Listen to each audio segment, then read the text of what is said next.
The diplomatic chamber aboard the Sovereign Claw was not designed for comfort.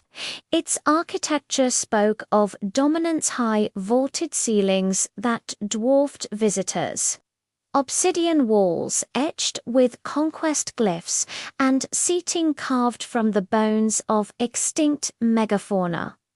Alina had learned not to flinch at such displays. 3 months as humanity's first ambassador to the Vresky Confederacy had taught her that much. She sat cross-legged on a cushion that looked decorative but felt like stone, her posture carefully neutral as Ambassador Kethron droned through trade stipulations. Around her, 24 Vresky filled the chamber, bipedal apex predators standing 7 feet tall, their scaled hides bearing patterns unique as fingerprints, their retractable claws gleaming even in repose. Each bore the insignia of their clan, and each watched Alina with eyes that tracked movement the way Earth's big cats once tracked gazelles. The humans back on Earth called them space dinosaurs. Alina found the comparison insulting to dinosaurs. The Vresky were calculating political and had dominated their region of space for 3,000 years through a combination of military might and ruthless pragmatism. They didn't conquer worlds, they simply made refusing their partnership more costly than accepting it.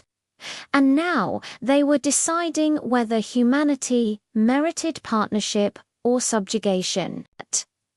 Alina forced herself to focus on Catherine's words, though her translator implant made the flowing growls into sterile diplomatic standard. She was nodding at an economic clause when she noticed movement at the chamber's edge. A small figure emerged from behind a tapestry, no taller than Elena's knee, covered in downy silver scales that hadn't yet hardened into the armored plating of adulthood. The cub moved with that particular lack of coordination that transcended species, all oversized paws and curious tilting head. Rin, Alina realized Catherine's youngest offspring. She'd seen the cub briefly during the welcoming ceremony, carried on the ambassador's back in a ceremonial harness. The chamber's energy shifted. Conversations didn't stop, but they quieted.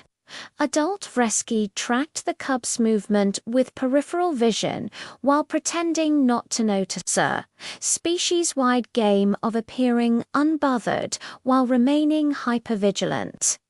Rin toddled directly toward Alina. Her heart rate spiked. The xenobiology briefings had been clear. Vresky cubs were precious, protected, and untouchable by outsiders until they reached their first molt. Protocol dictated she should remain perfectly still, not even acknowledging the cub's presence. Rin reached Elena's cushion and stopped, head tilting at an angle that somehow conveyed pure curiosity, despite the alien features. The cub's eyes, still the bright amber of youth, not yet darkened to adult crimson, fixed on Elena's face. Then Rin climbed into her lap. The room went silent. Elena's breath caught. Every predatory gaze had locked onto her with sudden, absolute focus. She could hear her own heartbeat, feel the weight of Rin's small body settling against her crossed legs. The cub's scales were warm, almost hot, and surprisingly soft along the edges. Catherine had half risen from his seat, one hand extended, frozen mid-gesture. The translator couldn't capture the expression on his face, something between shock and an emotion Alina had no cultural context to interpret. "Don't move," she told herself. "Don't even breathe wrong." But Rin nuzzled against Elena's stomach, making a sound like stones tumbling in a leather bagger purr. She realized distantly the cub's tiny claws kneaded at the fabric of her diplomatic tunic, then retracted.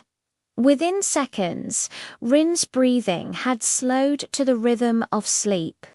Alina looked up at Catherine, trying to communicate apology, confusion, and desperate need for guidance, all in one glance.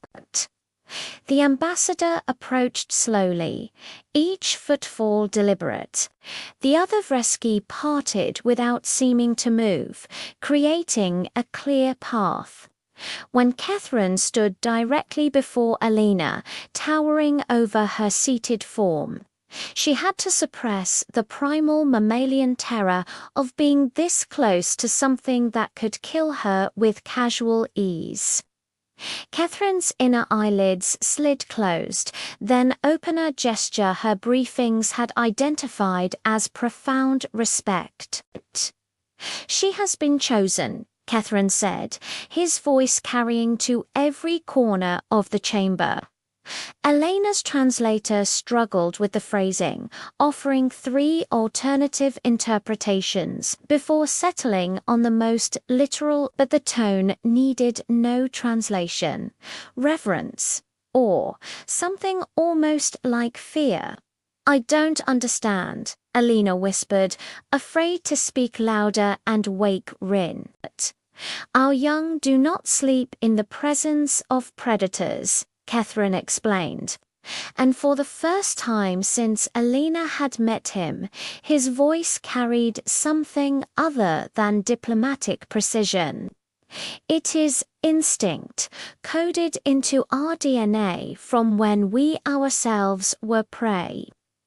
Even now, cubs will not fully sleep until they reach their secure den, where pack scent surrounds them." He gestured at the room full of Vresky, all still watching with that same intense focus. "But we are all predators here, Ambassador Elena. Every being in this chamber could kill efficiently, instinctively. Yet my daughter, who has known you for less than a standard hour, has judged you safe enough to enter full sleep state. She has judged you pack." Alina looked down at Rin, the cub's chest rising and falling with perfect trust, and felt something shift in her understanding of this moment. "Among my people," Catherine continued, "this has not occurred with an outsider in living memory. The last recorded instance was 600 years ago, during the Synthesis War, when a Vresky cub chose a Keltharian medic who had saved its parent's life. He lowered himself to one knee, bringing his eyes level with Elena's. The gesture put him in a vulnerable position. Another thing her briefings said, Vresky never did. You asked us why we initiated contact with humanity, why we extended partnership to a species that has barely left its own star system." Catherine's claws retracted fully, a sign of complete non-aggression. "We have watched you. We have seen how you treat your young and the young of other species. How you fight to protect those weaker than yourselves, even at cost to your own survival. We needed to know if this was performance or truth." He gestured at sleeping Rin. "My daughter has given us our answer." Elena sat very still, processing the weight of what had just occurred. One diplomatic incident, she'd been told. One cultural violation could end humanity's hopes for peaceful integration into galactic society. Instead, a single moment of interspecies trust had apparently secured it. "What do I do now?" she asked quietly. Catherine's expression shifted into something that might have been a smile. "Now," he said, "you sit very still until she wakes. And then, Ambassador, we discuss what it truly means to be Pac."